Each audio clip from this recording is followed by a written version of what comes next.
Saya masih lagi ingin berkongsikan pelbagai tips yang mungkin boleh kita renung-renungkan, yang boleh kita fikir-fikirkan, yang pastinya dapat memberikan peningkatan terhadap diri kita sendiri daripada satu tahap yang rendah ke tahap yang lebih tinggi, daripada satu tahap yang mungkin kita anggap kurang baik kepada tahap yang lebih baik, daripada satu fasa yang kita rasa tak seronok kepada fasa yang lebih seronok, kepada sesuatu yang kita rasa agak kecewa, hampa dan tak best, kepada satu tahap yang lebih kita gembira, lebih kita minat, lebih rasa seronok dengan hidup kita ini.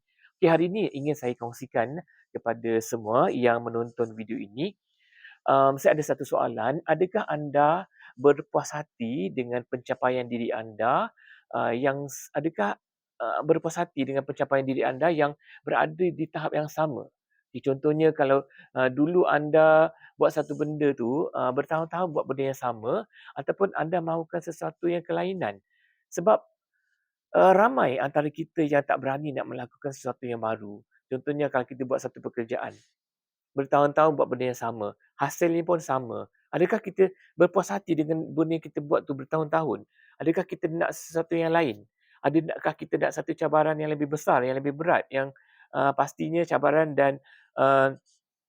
cabaran dan perkara-perkara baru itu memberikan hasil. Adakah kita takut? Adakah kita tak berani? Adakah kita rasa berpuas hati dengan karier kita?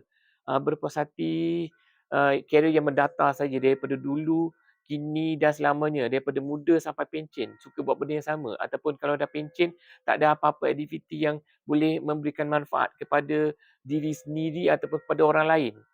Ataupun kita berpuas hati je dengan tahap keuangan kita dari dulu, kini dan selamanya, tahap yang sama. Adakah kita pernah bersoalkan kepada diri kita, sama ada kita ni nak terus berada di tempat yang sama, di tahap yang sama selama-lamanya, ataupun kita nak satu perubahan yang lebih baik, nakkan satu kemajuan kejayaan yang meningkat dari masa ke semasa, daripada muda sampai ke tua, sampai pencen, ataupun daripada awal pencen sampai hujung pencen. Saya tak pastilah hujung pencen tu mungkin sampai akhir hayat lah. Adakah kita memberi sumbangan, terus memberi sumbangan kita kepada bangsa, kepada ummah? Adakah kita sekadar goyang kaki, makan gaji buta setiap bulan tanpa memberikan apa-apa sumbangan selain daripada sumbangan untuk diri kita sendiri?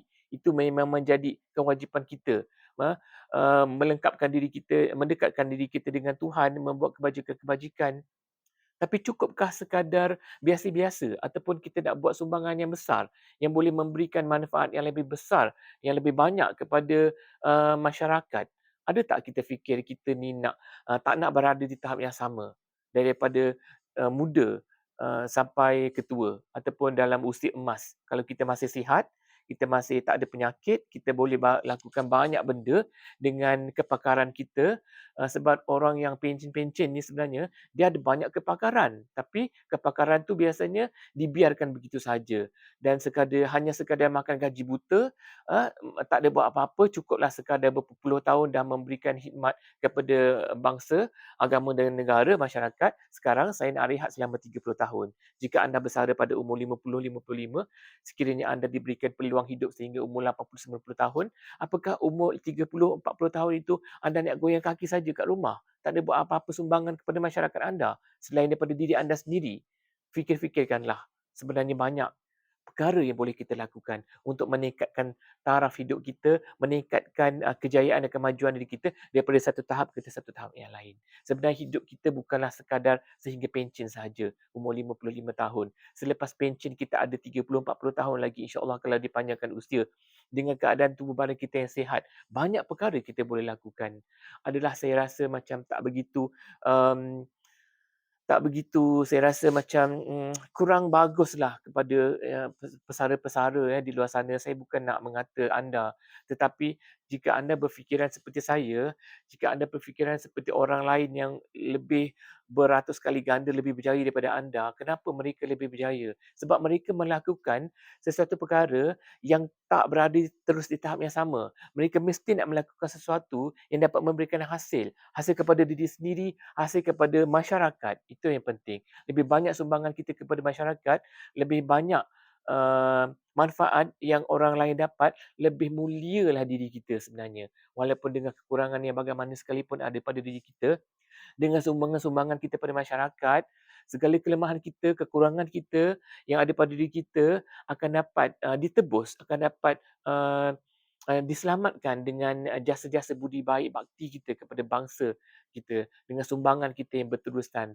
Tak kira zaman kita masih muda ataupun masih bekerja ataupun sudah bersara. Sekian itu saja perkongsian daripada saya. Kita mesti sentiasa meningkatkan jangan sentiasa berada di tahap yang sama, tingkatkanlah kemajuan dan kejayaan diri kita walaupun sekecil. Mulakan daripada kecil, benda tu akan menjadi besar, akan menjadi banyak. Kejayaan kecil akan menjadi kejayaan yang besar. Perkara yang kemajuan kecil akan menjadi kemajuan besar. Kemajuan kejayaan sedikit akan menjadi banyak. Benda ni kalau tak dimulakan, tak dibuat, tak dilakukan, benda ni akan mendatar saja. Begitu sajalah. Kalau anda berpuas hati dengan kehidupan begitu, itu adalah pilihan anda. Dan saya hanya sekadar ingin berkongsi uh, pendapat saya, prinsip saya yang mungkin ada pihak lain yang suka mendengar, ada pihak lain yang suka mengambil ini sebagai satu sumber inspirasi untuk dirinya lebih berjaya dan lebih ke hadapan berbanding dengan orang yang sama dengan kita. Sekian itu saja perkongsian daripada saya. Semoga dapat memberikan sedikit kebaikan dan manfaat. Sekian daripada saya, Syahrul Osman, pengasas Syahrul Education. Assalamualaikum warahmatullahi wabarakatuh.